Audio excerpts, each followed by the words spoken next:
Puedes tomar tu lugar. No sé tú, pero se siente una presencia de Dios muy especial. Y agradecemos al Señor porque no es algo que se prepare, o mejor dicho, que se planifique.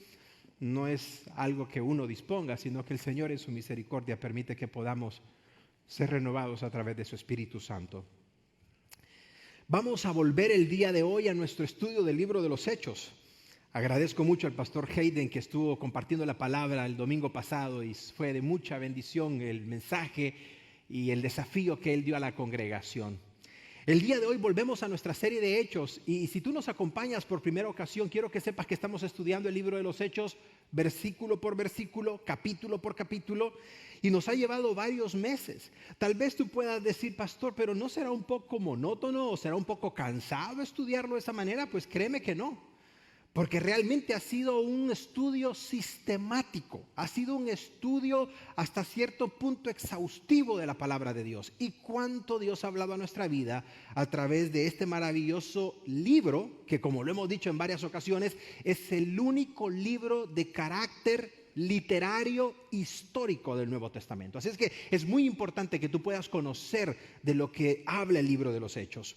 Estamos estudiando el capítulo 17 y durante todos estos capítulos el escritor llamado Lucas, que era médico de profesión, nos ha presentado, entre otras cosas, cómo nació la iglesia cristiana y el lugar en donde nació la iglesia cristiana. Y lo hemos dicho en muchas ocasiones, la iglesia de Cristo no nació en el país de Italia, no nació en la ciudad de Roma, no nació en el Vaticano. La iglesia de Cristo nació en la ciudad de Jerusalén con un grupo aproximado de 120 discípulos que se habían reunido para orar y para buscar la dirección del Señor. En ese momento el Espíritu Santo desciende sobre ellos, comienzan a hablar idiomas que no habían aprendido y a través de esos idiomas comienzan a evangelizar a todas las personas que habían subido a Jerusalén para adorar al Señor en esas fechas específicas. Así comenzó la iglesia. Luego vimos cómo la iglesia se trasladó fuera de la región de Judea a la zona de Antioquía, lo que actualmente es Siria. Y desde esa iglesia de Antioquía se está llevando el evangelio a lo que ahora conocemos como el país de Turquía y como vamos a aprender ahora, al continente europeo. Pudiéramos dividir lo que hasta ahora hemos estudiado de Hechos en dos partes. La primera parte, el evangelio llegando a los judíos. Porque si tú lo recuerdas, Jesús le dijo a aquella mujer sirofenicia, soy enviado a las ovejas perdidas de la casa de Israel. Es decir, esa era la misión principal de Jesús. Y aquella mujer sirofenicia le responde unas palabras profundas y tremendas.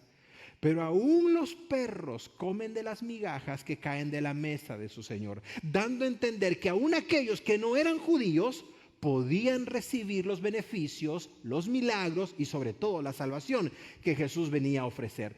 La segunda parte del libro de los Hechos habla de eso, de cuando el evangelio sale de la región de Judea, sale de la región de Jerusalén y va a aquellas ciudades que no eran judías, sino que eran gentiles. Como lo aprendimos en un domingo anterior, si el evangelio se hubiera quedado solo para los judíos, jamás lo hubiéramos escuchado. Porque como lo hemos aprendido, cuando los judíos recibieron la ley y el conocimiento de Dios, en lugar de compartirlo con la humanidad, ellos se lo reservaron para ellos solos. Y eso les hizo creer que eran únicos en revelar a Dios. Cuando Jesús viene, Jesús le dice a toda la humanidad, yo he venido para perdonar y para salvar a todas las personas que crean en mí y en el sacrificio que hice en la cruz del Calvario. Pues eso es lo que vamos a ver en el desarrollo del capítulo 17 del libro de los Hechos. Y es maravilloso porque en los últimos capítulos vimos cuando Pablo y Bernabé hicieron el primer viaje misionero. Tú lo recordarás en los capítulos 13 y 14. Fue cuando ellos se expandieron en la región de Turquía y en la isla de Chipre. Y es interesante porque en este capítulo 16 del libro de los Hechos vamos a encontrar que el apóstol Pablo tuvo 5 encuentros con diferentes personas. Me encanta la narrativa de Lucas y como te lo recuerdo, Lucas era médico de profesión y había recibido una alta educación para aquel entonces. Por lo tanto, cuando Lucas escribe, cuando Lucas narra los sucesos, lo hace de una forma que nos engancha y nos hace continuar leyendo todo el desarrollo de lo que está escribiendo. En este capítulo 16, Lucas va a describir cómo Pablo tuvo 5 encuentros con 5 personas diferentes. Pero antes de entrar de lleno con el mensaje que tenemos preparado para hoy, y hablando acerca de encuentros especiales o encuentros divinos, me gustaría recordarte quién fue el personaje más emblemático del lugar en donde el apóstol Pablo desarrolló todo su ministerio en el capítulo 16 de Hechos. Y me refiero a la ciudad o a la región de Macedonia. Tal vez tú lo has escuchado, tal vez tú viste la película que se hizo hace unos años atrás, pero de quien te voy a hablar a manera de introducción es sin lugar a dudas uno de los conquistadores más famosos de toda la historia, y nació precisamente en esta ciudad donde Pablo estuvo en el capítulo 16 de Hechos. Su nombre, Alejandro Magno. En el capítulo 16 de Hechos, Pablo nos habla, o Lucas nos habla, de que Pablo llegó a predicar el evangelio a esa misma región. Y unos años antes, aproximadamente en el año 343 a.C., el rey Filipo II de Macedonia, es decir, el padre de Alejandro Magno, tenía una carga por su hijo. Este hombre quería que su hijo Alejandro recibiera la mejor educación. No quería mandarlo a ninguna escuela, no quería que recibiera la educación de la mayoría de los niños en ese entonces. Y este hombre, Filipo II, tomó una decisión que hasta el día de ahora ha sorprendido a los historiadores. Este hombre contrató a un tutor particular y privado para que educara y se encargara de la formación de su hijo Alejandro Magno. ¿Tú sabes a quién contrató? Te va a parecer sorprendente. Nada más y nada menos que al gran filósofo griego Aristóteles. Es interesante que Alejandro Magno fue educado por Aristóteles. Y si tú conoces un poco de historia o recuerdas tus clases de historia en la escuela, recordarás que Aristóteles forma parte junto con Sócrates y Platón entre los 3 más grandes filósofos que ha tenido los griegos. Alejandro Magno tenía aproximadamente 13 años de edad cuando comenzó a estudiar bajo los pies de Aristóteles. Y cuando llegó a los 16, 17 años de edad, este joven había sido educado perfectamente en ciencias naturales, en ética, en política, en oratoria, en el arte del debate, y lo había educado también en ciencias militares. Era un joven excepcional, tanto militar como en su capacidad observativa. Cuando este joven se convirtió en hombre, llegó a ser el más grande conquistador de aquel entonces. La historia nos narra cómo este jovencito de apenas 18 años de edad literalmente conquistó todo el mundo en aquel entonces conocido, específicamente el imperio medo-persa, dándole muerte a su comandante y rey, el rey Darío. En la fotografía o en la imagen que tú ves en pantalla, podemos ver todo el territorio que Alejandro Magno cubrió en sus conquistas. Literalmente lo conquistó todo, desde Grecia hasta llegar a la India. Todo lo conquistó. Tenía 33 años cuando falleció de causas inexplicables, y aunque te parezca increíble, si a ti te gusta la profecía bíblica y estudias el libro de Daniel, encontrarás que Alejandro Magno fue profetizado en el libro de Daniel. Y es increíble porque le debemos mucho a Alejandro Magno. La Biblia que nosotros tenemos en español, la cual también proviene de muchas traducciones que se hicieron de latín y específicamente de una versión griega, esa Biblia que se le llama la Septuaginta, fue una orden que Alejandro Magno dio. Este hombre era tan culto que reunió a los griegos en aquel entonces que sabían hebreo y sabían griego, y les pidió que tradujeran todo el Antiguo Testamento y lo plasmaran en idioma griego para que las personas que fueran judías y no hablaban o entendieran hebreo pudieran leer toda la historia de lo que Dios había hecho en el pasado en su nueva lengua, el idioma griego. Es impactante cómo, a pesar de todo, Dios usó la vida de Alejandro Magno. Lo que me llamó la atención de esta historia es cómo Alejandro tuvo un encuentro con Aristóteles que cambió su vida para siempre. De eso es lo que vamos a hablar y aprender hoy en el capítulo 16 de Hechos. Y vamos a titular a nuestro mensaje de hoy, como lo puedes ver en pantalla, Encuentros Divinos. Encuentros Divinos. Hablemos del primer encuentro que el apóstol Pablo tuvo de acuerdo al capítulo 16 de Hechos. Acompáñame al versículo 1 y 2 de Hechos 16. El primer encuentro fue con un joven discípulo, dice Lucas.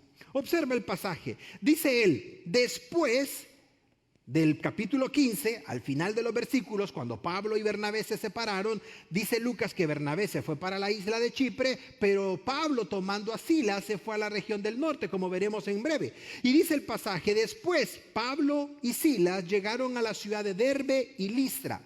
Y he aquí, dice Lucas, había un cierto discípulo llamado Timoteo. Este personaje es importantísimo en el Nuevo Testamento, porque para ese entonces no pasaba de unos 18 años de edad. Era un jovencito. Y este hombre, Timoteo, o este joven Timoteo, se va a convertir luego en el pastor de la iglesia de Éfeso. Y es tan importante este personaje porque más adelante se va a convertir en un íntimo discípulo de Pablo, a quien Pablo le llama su hijo en la fe. Dice Lucas, encontró a un cierto discípulo llamado Timoteo y su madre era una mujer judía creyente, pero aquí había un problema para todos los judaizantes de quienes hemos venido hablando en los capítulos anteriores. El papá de Timoteo era griego y por lo tanto tenía que circuncidarlo, como lo vamos a leer en breve. Pero Lucas dice, y de este jovencito daban buen testimonio todos los hermanos que estaban ahí en Listra y en la ciudad de Iconio. A mí me impacta porque en este pasaje es interesante. A continuación tú vas a poder ver en mapa la ruta que siguió el apóstol Pablo en este segundo viaje misionero. Recuerda que en los capítulos anteriores vimos todo el primer viaje misionero, que fue hasta cierto punto en menor escala. Pero ahora que Pablo está en este segundo viaje misionero, Pablo va a llegar a lugares donde nunca antes ha llegado. El Espíritu Santo lo va a llevar a regiones que él no había estado antes. Y en esta porción, Lucas dice, Bernabé y Juan Marcos, su sobrino, se fueron para la isla de Chipre. Pero Pablo y Silas se fueron para el norte y tú lo puedes ver ahí atravesando toda la región norte de lo que actualmente es el país de Turquía. Si tú tienes la oportunidad de viajar a Turquía, te recomiendo que hagas el recorrido del apóstol Pablo. Hay muchos tours que lo ofrecen porque vas a poder darte cuenta de los lugares, ciudades e iglesias en donde el apóstol San Pablo estuvo predicando el evangelio y precisamente en el país de Turquía. Lo que me llama la atención de este primer encuentro de Pablo con Timoteo es el vínculo familiar que Timoteo tenía, porque Pablo dice que Timoteo había conocido las Escrituras y conocía quién era Dios gracias a su madre y a su abuela. Qué tremenda es la influencia de una madre y de una abuela en la vida de sus hijos. Porque más adelante, cuando le escribe su última carta, el apóstol Pablo le dice a Timoteo, la fe no fingida que hay en ti, la cual habitó primero en tu madre, en tu abuela Loida y en tu madre Eunice. Es decir, Timoteo conocía de Dios porque había sido instruido por su abuela y por su madre.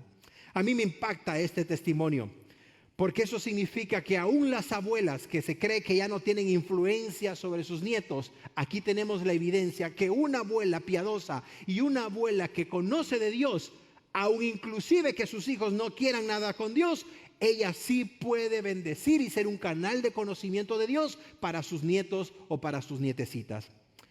Pablo adoptó a Timoteo como un hijo espiritual y lo llamó en varias de sus cartas mi hijo en la fe, mi amado servidor en el evangelio y verdadero hijo en la fe. Es decir, Pablo tenía un gran apego con Timoteo, a tal punto que sus últimas 2 cartas en vida se las dedicó a este joven Timoteo.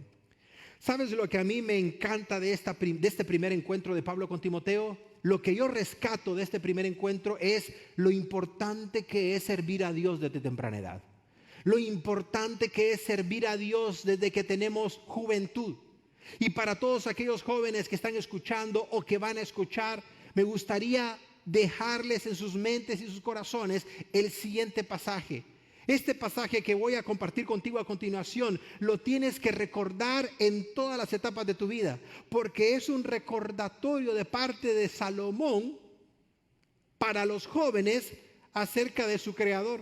Dice Eclesiastés capítulo 12, versículo 1, lo voy a leer en una versión diferente. Dice el pasaje: acuérdate de tu Creador ahora que eres joven, ahora que crees que lo sabes todo, ahora que manejas el teléfono como que fuera mantequilla, ahora que te las puedes todas y mamá, tú no sabes nada, papá.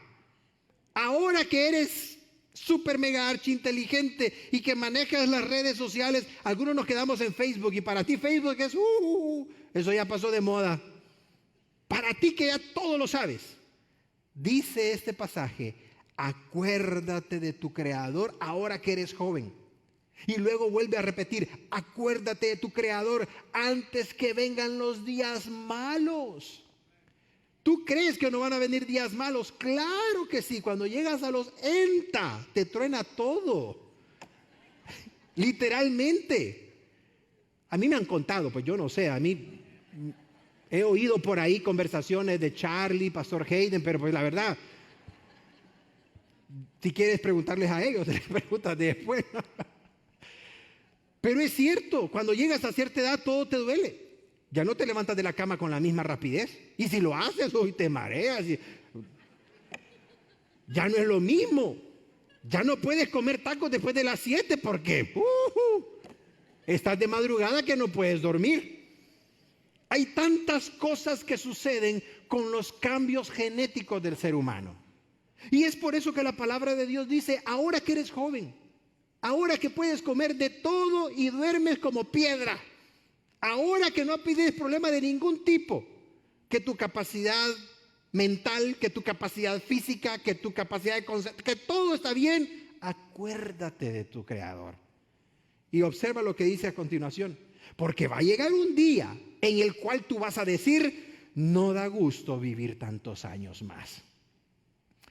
Y aquellas personas que cuidan o han cuidado a su abuelita, su abuelito, bisabuela, saben lo difícil que es cuando uno llega a cierta edad. Ya no se disfruta la vida.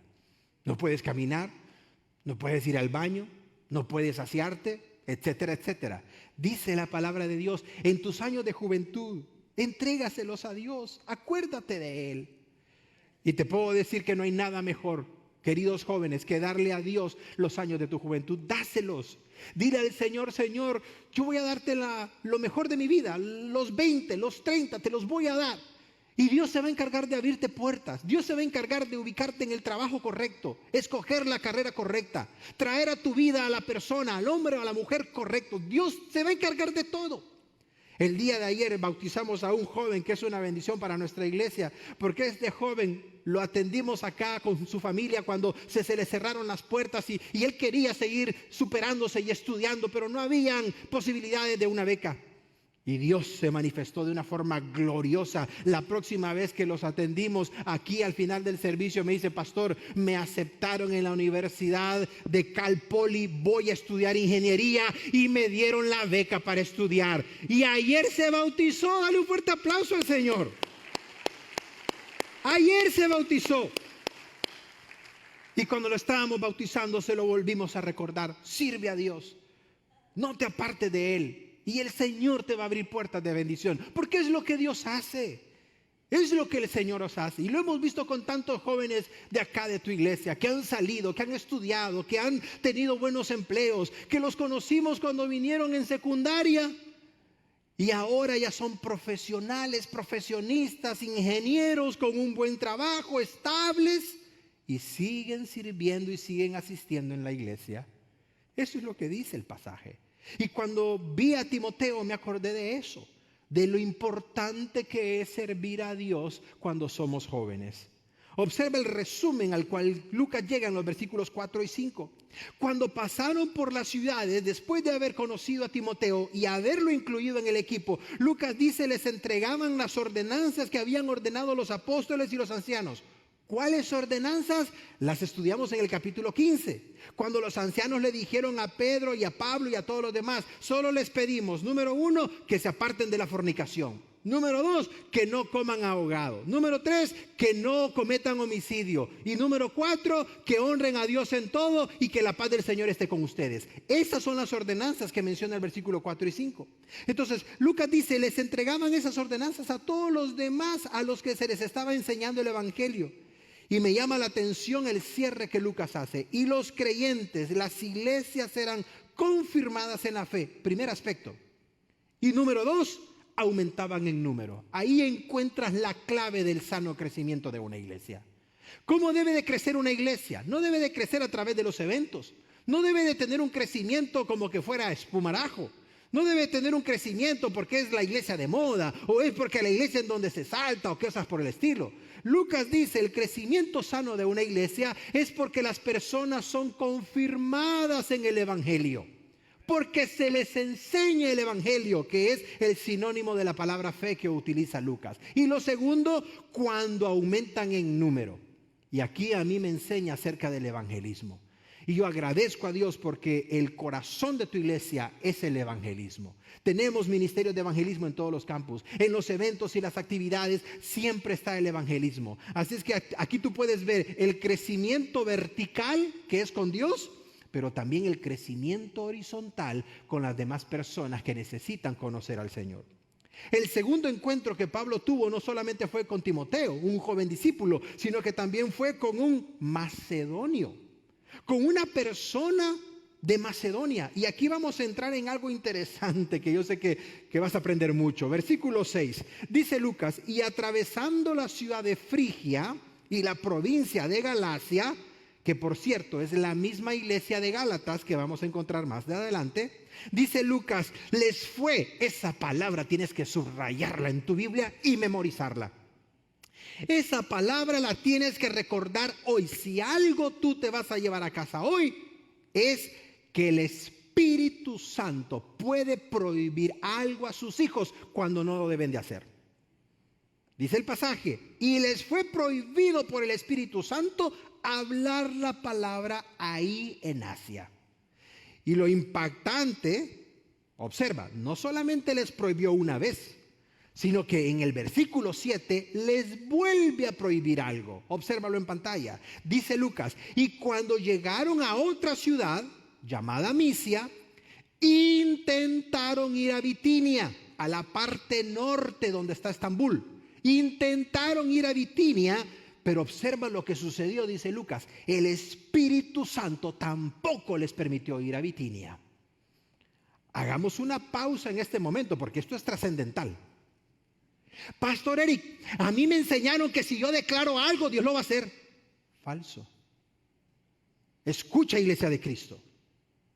Pastor Eric, de la iglesia donde yo vengo me enseñaron que yo tengo que confesarlo y Dios está obligado a hacerlo. Falso. En última instancia, la última palabra la tiene el Señor. Y Dios puede prohibir lo que Él quiera prohibir. Y tú puedes hacer berrinche, y tú puedes tirarte al piso, y tú puedes ayunar 40 días, y tú puedes hacer lo que tú quieras, y si no es la voluntad de Dios, nada va a suceder. No va a pasar absolutamente nada.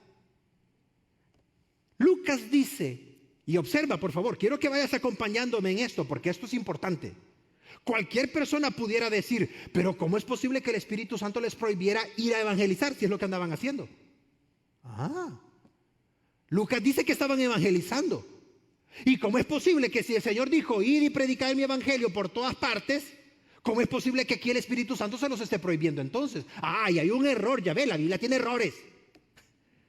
No, es que cuando uno lo estudia con detenimiento y cuando uno lo mira a la luz del contexto, uno dice, realmente tiene sentido porque el Espíritu Santo se los prohibió. Lo vamos a ver a continuación respondiendo a esta pregunta. Obsérvalo en pantalla. ¿Puede el Espíritu Santo prohibirle algo a los creyentes? Sí.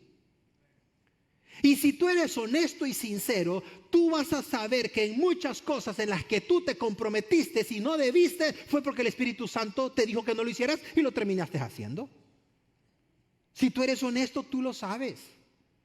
Tú sabes que ese compromiso, que ese contrato, que esa relación, tú sabes que no debiste meter la nariz ahí y sin embargo lo hiciste. ¿Cómo te fue? ¿Cómo te fue? Y tú sentías que había algo en tu corazón que no te estaba llevando por esa dirección. Y tú sabías que no debías de casarte con esa persona. Y tú sabías que no debías hacer ese convenio.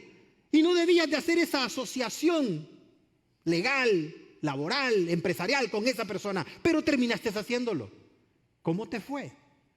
Y es que lo que pasa es que muchas veces nosotros no consultamos al Espíritu Santo. Y qué maravilloso fuera que nosotros le dijéramos: Espíritu Santo, ¿es tu voluntad que yo haga esto? Señor, ¿es tu voluntad que yo haga esto? Señor, ¿es tu voluntad esto? ¿Es tu voluntad aquello? Que le dijéramos a Dios hasta en detalles mínimos: ¿es tu voluntad que yo tome esta decisión, tome esta deuda, haga este contrato, haga esta asociación? Hay algo interesante que a mí en lo personal me abrió mucho los ojos. Cuando tú miras un mapa, y esto es interesante que lo entiendas, porque cuando tú miras un mapa, tú te das cuenta que el apóstol Pablo quería ir al norte, lo que actualmente, como te dice hace un momento, es la ciudad de Bitinia, o bueno, en el tiempo bíblico era Bitinia. Y esta parte es lo que corresponde a la región del Mar Negro. Literalmente no hay absolutamente nada ahí. Y es impactante porque en esta área lo único que existe es la famosa ciudad de Estambul. Pero si tú miras un mapa, tú vas a darte cuenta que no hay absolutamente nada al norte. De tal manera que el apóstol San Pablo no tenía GPS. El apóstol Pablo no tenía mapas. El apóstol Pablo no tenía cartas geográficas para poder planificar su estrategia misionera. ¿Qué tenía Pablo? La dirección del Espíritu Santo. Entonces el Espíritu Santo le dice a Pablo: Pablo, no te vayas al norte porque todavía no es el tiempo para que vayas ahí. Quiero que te vayas a la otra dirección, más al este, lo que actualmente conocemos como Grecia y Macedonia. Y es impactante, a mí en lo personal me impacta, porque si tú dices: ay, entonces el Espíritu Santo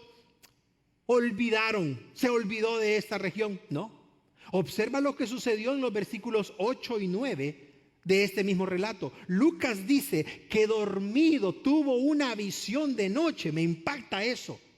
Y en esa visión de noche dice que vio a un varón macedonio que estaba de pie y le dijo rogando: Pablo, pasa a Macedonia y ayúdanos. Qué impactante revelación. Y aquí te voy a decir algo que yo creo firmemente, no por teología, sino por experiencia vivida.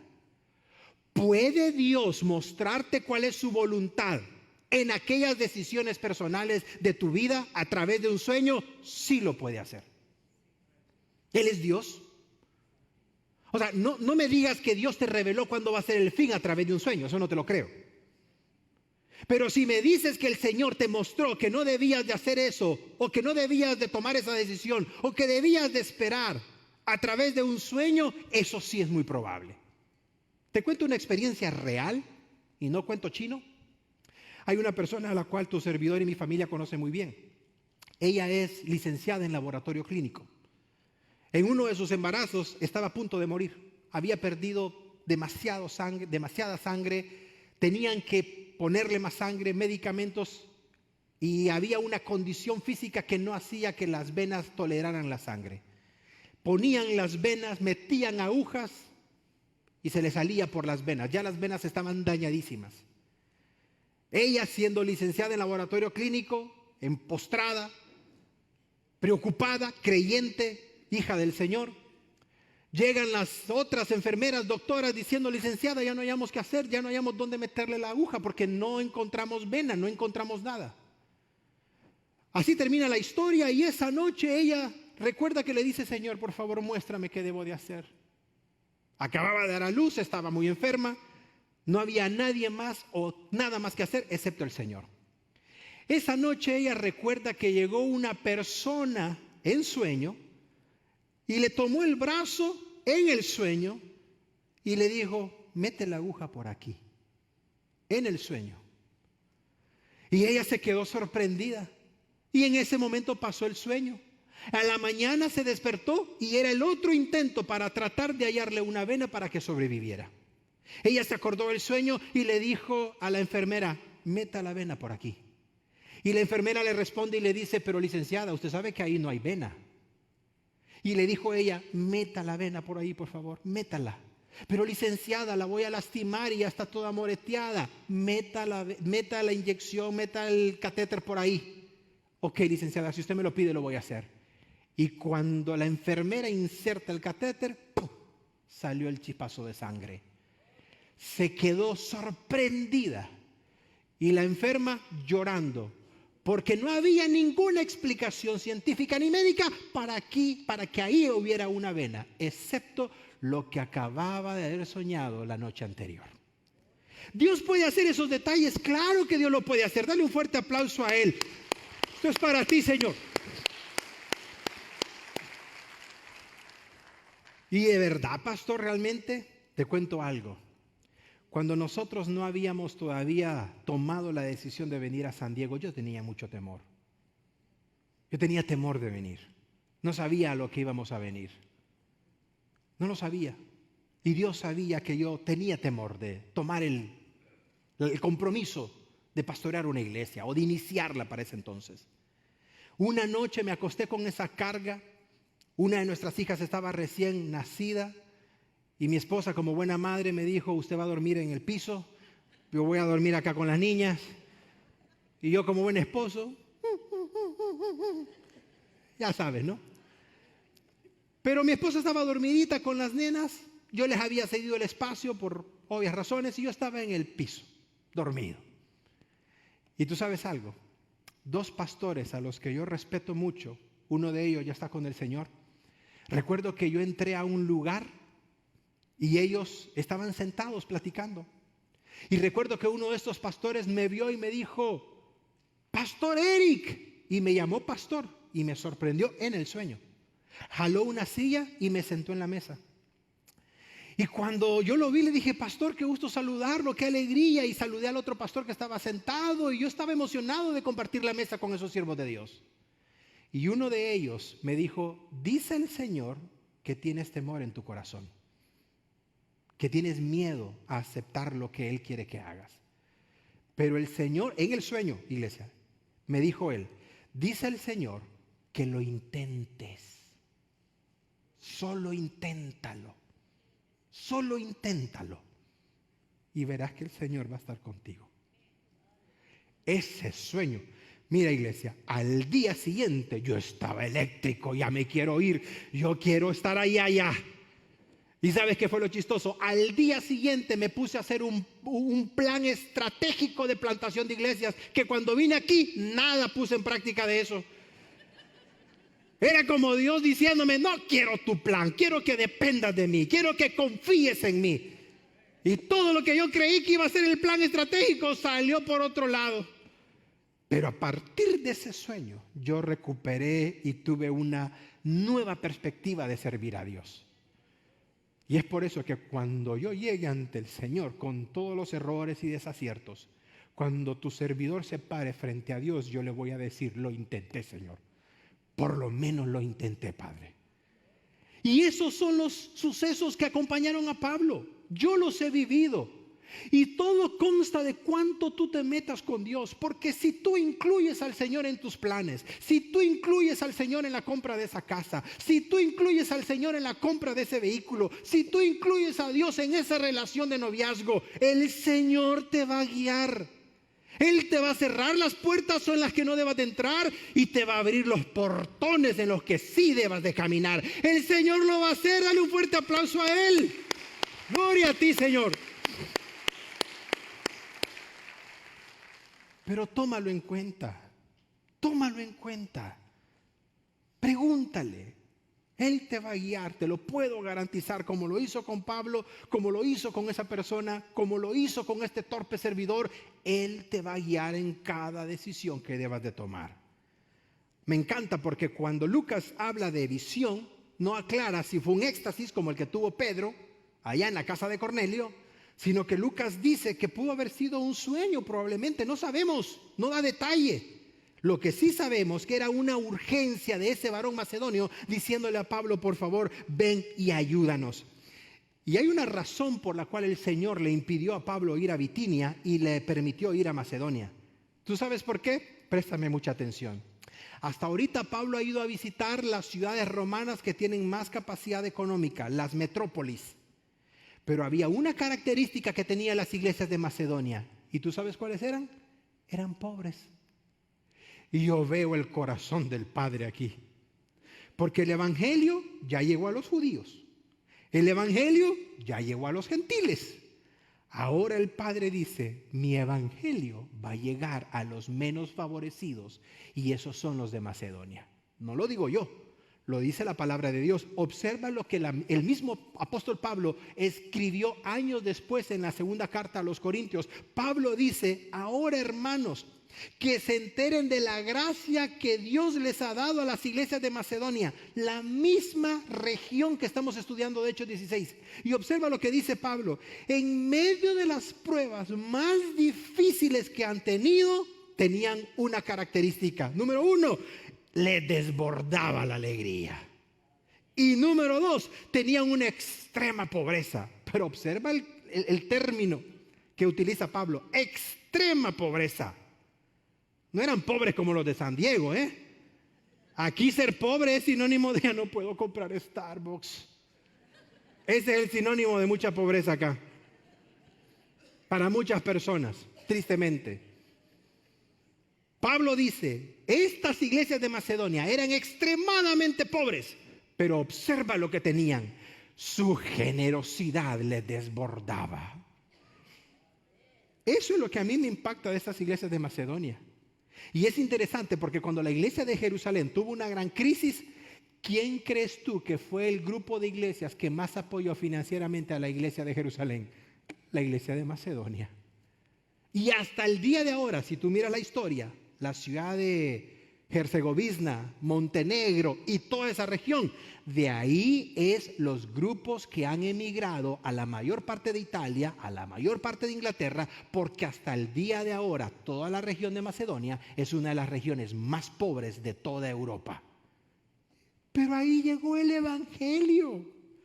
Ahí llegó el evangelio. Entonces el evangelio es para las personas con alto coeficiente intelectual y una gran capacidad económica, pero también para aquella persona que con gran esfuerzo llegó a la primaria y con gran esfuerzo saca a su familia adelante. El evangelio es para toda persona que cree, para los ricos y para los pobres, para cualquier ciudad y país, para todos es el evangelio.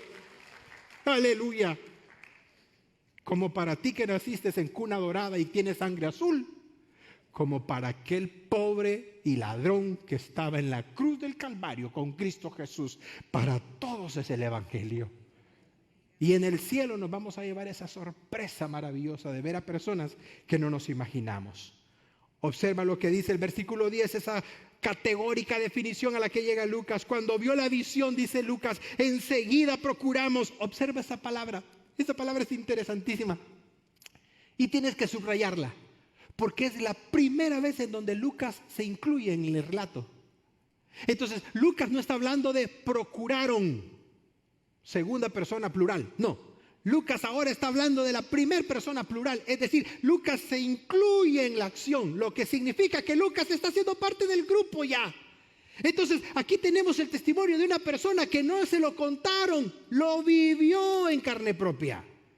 Lucas dice, procuramos ir a Macedonia, dando por cierto que Dios estaba llamando a Pablo y al grupo a que fuéramos a predicar el evangelio en esa ciudad.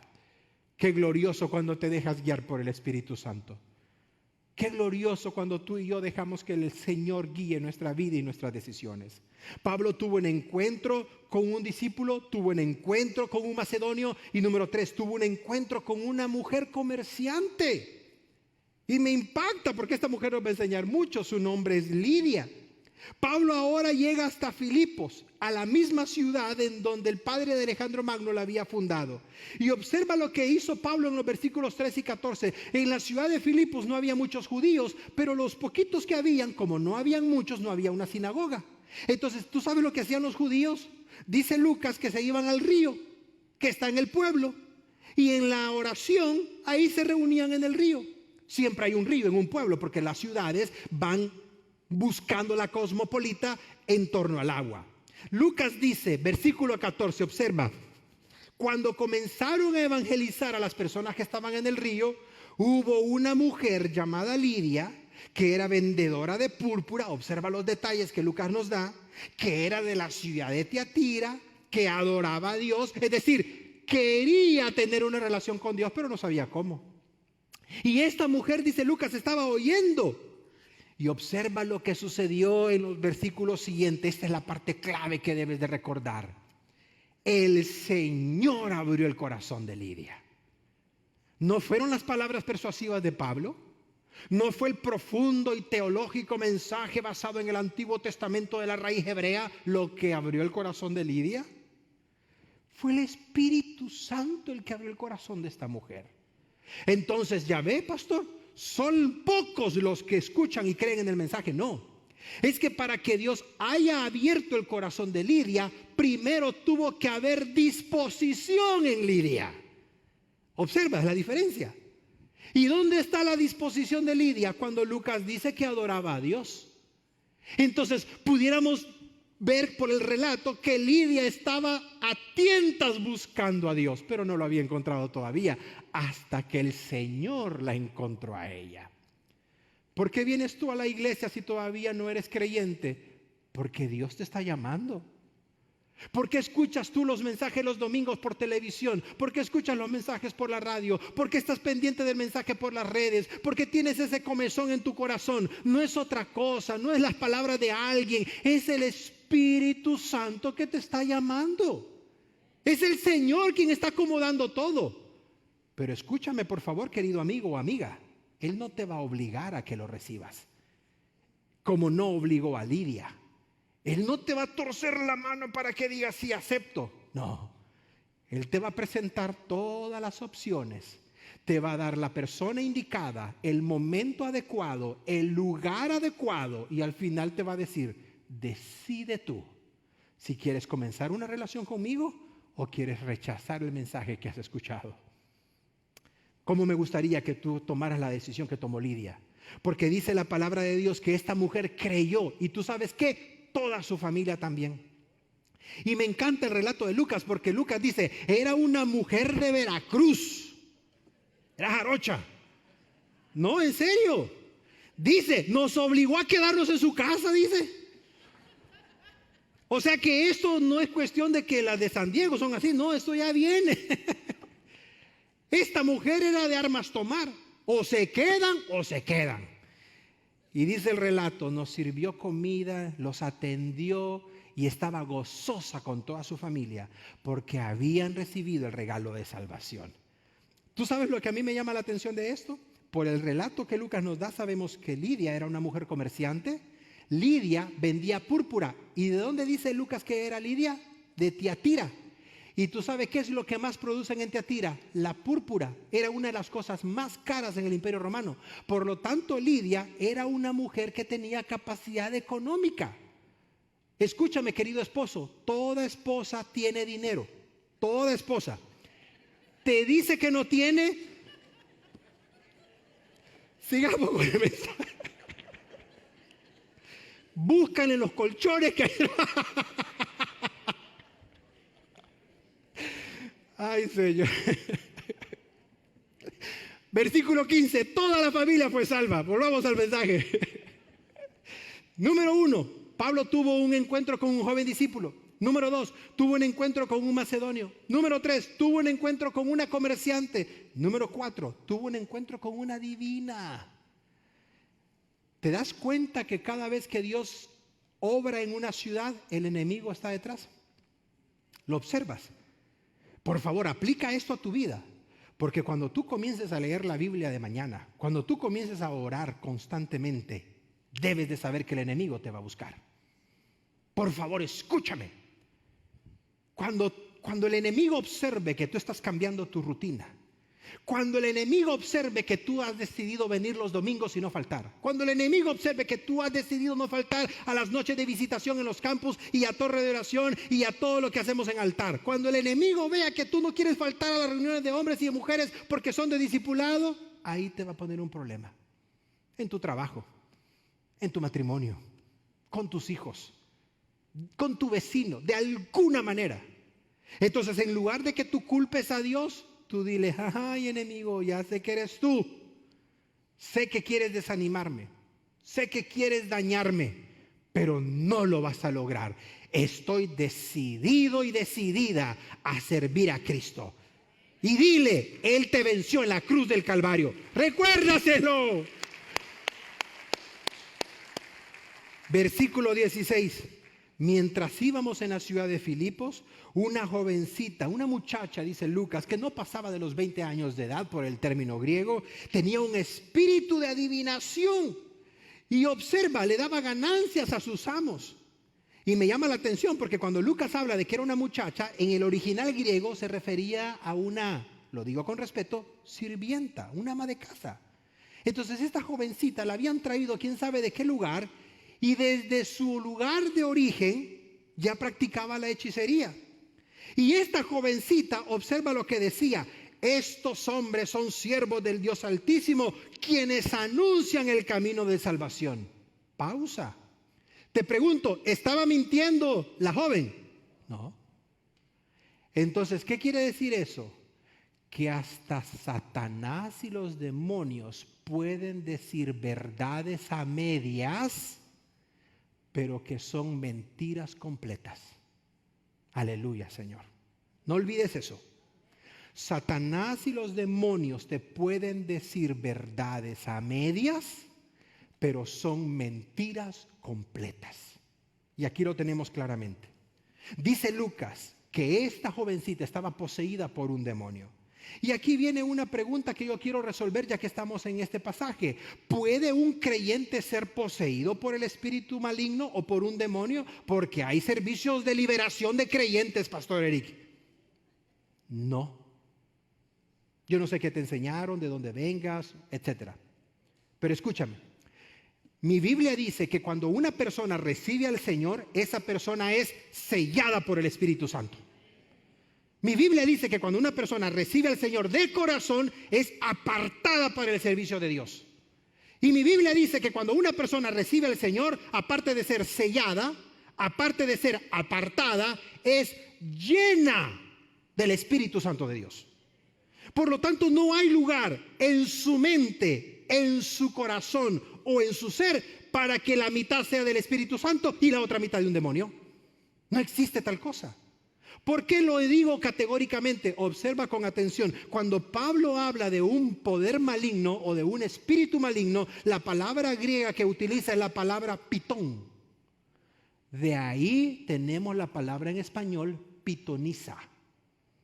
Así que no me digas de que tu comadre es pitonisa y que lee la mano y que le ha atinado a todo, pastor. Por eso le confío.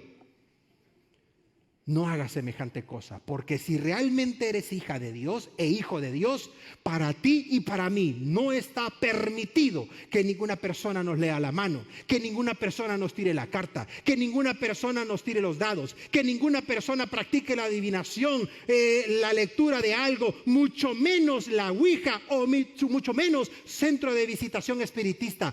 Pueden parecer cristianos, pueden hablar del Dios y el Todopoderoso, pero son obra de demonios. Y los escuchas en la radio y los escuchas en televisión. Son obra de demonios.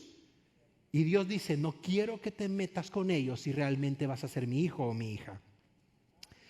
Pablo se llenó de valor y le dice en el versículo 18, a ti espíritu, te mando en el nombre de Jesús que salgas de esa jovencita inmediatamente. Y dice Pablo, y dice Lucas, mejor dicho, que el espíritu inmediatamente abandonó a aquella jovencita y fue libre de aquel demonio. Así es que te pido algo, siempre recuerda que la persona o el ser que está hablando a través de esos adivinos es un demonio y no es una profecía que venga de parte de Dios. ¿Y sabes cuál fue el último encuentro para finalizar que Pablo tuvo? Con un carcelero. Después de este suceso, los dueños de aquella jovencita lo llevaron donde las autoridades de Filipo, y como era romano, pero no dijo que era romano, entonces creyeron que era judío. Dice Lucas que les dieron una, los azotaron, los golpearon con vara, y Lucas utiliza un término, muchísimo, dando a entender que la espalda les quedó abierta, ensangrentados, heridos, molidos. Pablo y Silas. Versículo 23. Y después de haberle azotado mucho, los echaron en la cárcel y le dijeron al carcelero que los guardase con mayor seguridad, y él decidió meterlos en el calabozo de más adentro, donde no había ni luz eléctrica, ni botiquín, ni nada. Y para estar doblemente castigado, les puso un cepo. ¿Qué es un cepo, Pastor Eric? Observa la imagen. Eso es un cepo. Los romanos tenían eso como medida de castigo. Algunos eran solo sobre los pies, otros eran con las manos y los pies, y los peores, las manos, los pies y la cabeza. Y dice Lucas, los metieron en el cepo por predicar el evangelio. Yo te pregunto, ¿qué hubieras hecho tú en ese escenario?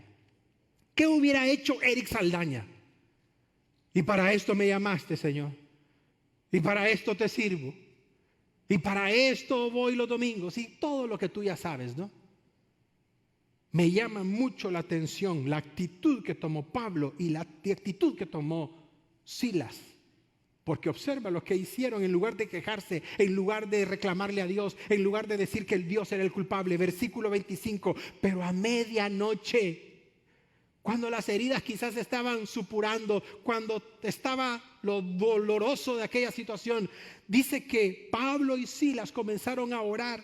Y observa lo que hacía: cantaban himnos a Dios. Gloria al Señor, cantaban himnos y no lo hacían queditos para que no escuchen que somos cristianos. No, le dieron pulmón con todo, a tal punto que los demás presos de la cárcel los escuchaban. Y aquí me surge una pregunta a mí. Entonces, ¿pueden los creyentes tener gozo en medio de las dificultades? Porque el mundo dice que no. El mundo dice que no puedes tener alegría cuando te estás divorciando. Por eso consíguete otro mejor y más joven. El gozo dice, no, el mundo dice no. Tienes problemas, mete la tarjeta. Después pagas como puedas, pero métela. Y esa sensación de, ay, compré lo que no necesito, te va a ayudar. Etcétera, etcétera. ¿Pueden los creyentes tener gozo? No confundas gozo con felicidad. Son dos cosas distintas. La felicidad es una emoción producida por tu mismo organismo circunstancialmente. Estoy feliz porque estoy en la playa. Estoy feliz porque me estoy comiendo el helado que más me gusta. Estoy feliz porque estoy viendo la película que me encanta. Eso es felicidad. El gozo no la da ni la situación, ni la circunstancia, ni la tarjeta de crédito, ni la persona con la que estoy. ¿Tú sabes quién dice la Biblia que da el gozo? El Señor. Acompáñame a decir, ¿el gozo de quién? Es mi fortaleza. Dale un fuerte aplauso al Señor. El gozo viene del Señor. Aleluya. Y quiero recordarte que la Biblia dice en Gálatas 5:22, el fruto del Espíritu es gozo. Por lo tanto, el gozo viene del Señor. Y cuando Dios vea que estás en la tribulación, cuando Dios vea que ese hombre te trató mal, cuando Dios vea que te amenazó con abandonarte, cuando la situación se ponga difícil, como me dice una persona ayer en el parque, me quedé sola, pero pastor, a los días rentaron el cuartito y con ese cuartito me ayudo, pastor. Dios va a responderte. El Dios al cual yo sirvo no te va a dejar jamás. Te lo garantizo, no te va a dejar nunca. Y vas a poder estar sin un peso en tu bolsillo, pero sabes que vas a tener gozo. Y te van a decir que tu esposo ya no tiene ningún remedio y que hay que ponerlo en hospice, pero tú sabes lo que vas a sentir: gozo. Y el doctor te va a decir, ya no hay nada humanamente que podamos hacer y le quedan 3 semanas de vida. Tú sabes que vas a sentir gozo. Y cuando vayas a la quimioterapia y salgas sin ninguna fuerza, vas a tener gozo. Porque el gozo del Señor es tu fortaleza. No te da felicidad el hombre, te lo da el Señor. Y aquí lo vemos con evidencia. Dale un fuerte aplauso a Él. Gloria a ti, Señor. Gloria a ti, Padre. ¿Tú sabes quién respondió en ese momento? El Señor. Hubo un terremoto que no tenía explicación alguna. Lucas dice, hubo un terremoto tan fuerte que todas las puertas de la cárcel se cayeron. Y cuando aquel carcelero dijo, ya se fueron todos y lo que me toca es morirme, mejor me suicido. Versículo 29, observa lo que dice. Temblando el carcelero se postró a los pies de Pablo y Silas y les dijo la pregunta que todo pastor y todo líder de la iglesia de evangelismo quisiera que las personas nos hicieran cuando salimos a evangelizar. ¿Qué debo de hacer para ser salvo? ¿Qué debo de hacer? Y me encanta, porque Pablo no le dijo, pues mira, saca la listita por favor y avísame cuando estés listo. Vamos a hacer una listita larga, pero te va a ayudar.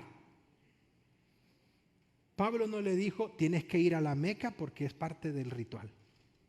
Pablo no le dijo, tienes que ir a orar al muro de los lamentos, así que cuando ya tengas el dinerito te vas. Pablo le dijo, cree en el Señor Jesucristo. Y observa la promesa, y serás salvo tú y toda tu casa también. Cuando creas, cuando vean tu testimonio, cuando vean tu trato diferente, cuando vean que ya no gritas, cuando vean que ya no sales los fines de semana y regresas quién sabe cómo, cuando no te gastas el dinero en six pack de cervezas, cuando tus hijos vean que tratas con respeto a tu esposa y a tu esposo, y cuando vean que hay paz en el hogar, tus hijos y tu esposa van a decir, vamos a la iglesia. Quiero también participar de esto. Si Dios te cambia a ti, que nos cambia a todos como familia. Ese es el mensaje de cree tú y toda tu casa van a ser salvos. Y me encanta cómo termina el relato, versículo 34. Y cuando este hombre fue salvo y se bautizó, Lucas dice, nos llevó a su casa, nos sirvió la mesa, les curó las heridas. Y observa lo que Lucas dice, y había regocijo en aquel hombre por haber creído de todo corazón en el Señor. ¿Qué es lo que trae como resultado el mensaje del evangelio? Gozo. Aquí no se trata de que tú te vas a afiliar a una nueva religión. Aquí no se trata que tú vas a hacer ahora de una nueva denominación. Olvídate de eso. De lo que el evangelio se trata es que Cristo Jesús va a perdonar tus pecados. Cristo Jesús le va a dar un nuevo propósito a tu vida. Esa depresión se va a alejar de tu ser. Tus malos pensamientos de suicidio y de cualquier otra índole se van a apartar. Y si caminas dentro de la voluntad de Dios y mantienes una vida de oración y mantienes una vida de lectura y mantienes una vida de convivencia con otros creyentes y evangelizas a tu familia, te garantizo que el gozo del Señor siempre va a estar en tu corazón. No vas a ser un creyente triste, no vas a ser un creyente amargado, te lo garantizo.